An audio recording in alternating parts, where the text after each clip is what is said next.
I'm Dr. Thierry Hertoghe, President of the International Hormone Society, which is a society dedicated to improve the recognition and also the science about hormone therapies, and we have about over 3,000 physicians.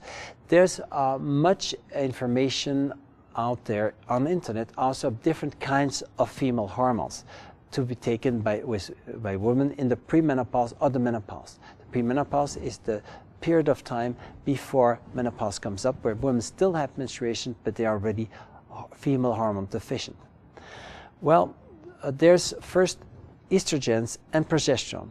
Among estrogens, there's three dominant estrogens. One is estradiol, the other is estrone, and the third one is estriol.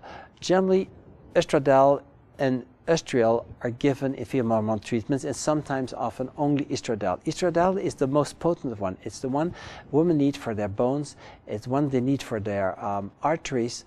It's also the one they need for their mind, for them to feel like women. To feel like a woman, you need estradiol. You see a lot of women with anorexia, for example, nervosa, women where they don't eat much.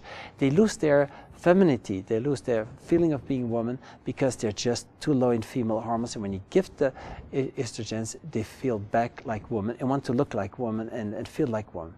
So you have those three estrogens where they're on the market also synthetic derivatives of it, like the one you have in the birth control, the ethinyl estradiol, and you have sometimes other ones, but basically the conjugated estrogens, we are non-bioidentical hormones, so hormone made by horses when they're pregnant, and you get them from the urines of pregnant horses, and that's sometimes given in a woman at the menopause. So what generally has been seen is that estrogens can be a risk for breast cancer if they're given in too high doses without enough progesterone, which is the other hormone.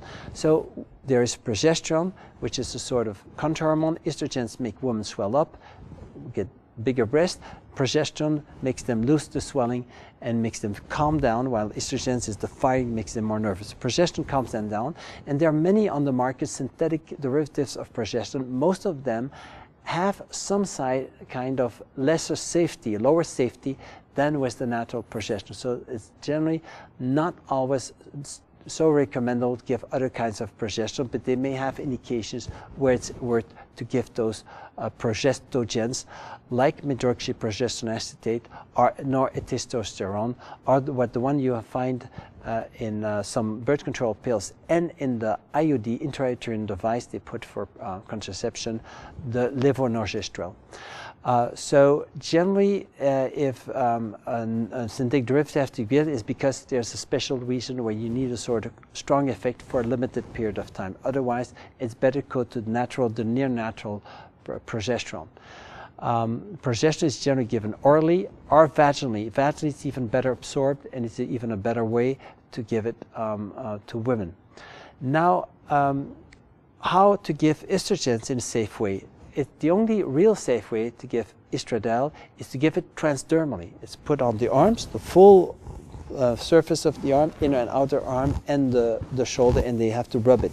I prefer women to take a transdermal gel because the penetration is much better than a cream. A cream has 5 to 10 times less absorption, and so often women are not so happy with the creams. It's better to give, in my experience at least, the transdermal estradiol in an adequate dose. So when estradiol is given, always the progesterone has to be given. Even a woman who has hysterectomy, a woman where the uterus has been removed for whatever reason, generally gynecologists only give estrogen, but then you cannot give much estrogen because otherwise the breast will be painful and the woman will be too nervous. But if you give progesterone, you get a high level where a woman feels better and are more protective against bone density loss, osteoporosis, and against heart disease. So the recommendation is in the post-menopause, once the menopause is there, is to give transdermal estradiol with the natural progesterone, the bioidentical progesterone orally or vaginally, and the transdermal estradiol. In the premenopause, also women are deficient, and it's not contraceptive, the transdermal estradiol may also be given, and with the progesterone also always in this case. But then the days of the cycle is 3 weeks on 4 transdermal estradiol, and about 10 days or 11 days where progesterone is given the second half of the cycle. So it is a special scheme to follow. But this is the best way to help. Even if one takes a birth control pill, she can also be female hormone deficient, because the dose in the birth control pill can be too low, and it does replace anyway or block the production of any other hormones. So we give also with the pill, in some cases, additional transdermal estradiol and oral progesterone in a cyclic way. So a little bit more estrogens, and at the end, in the second phase, we give some progesterone additionally.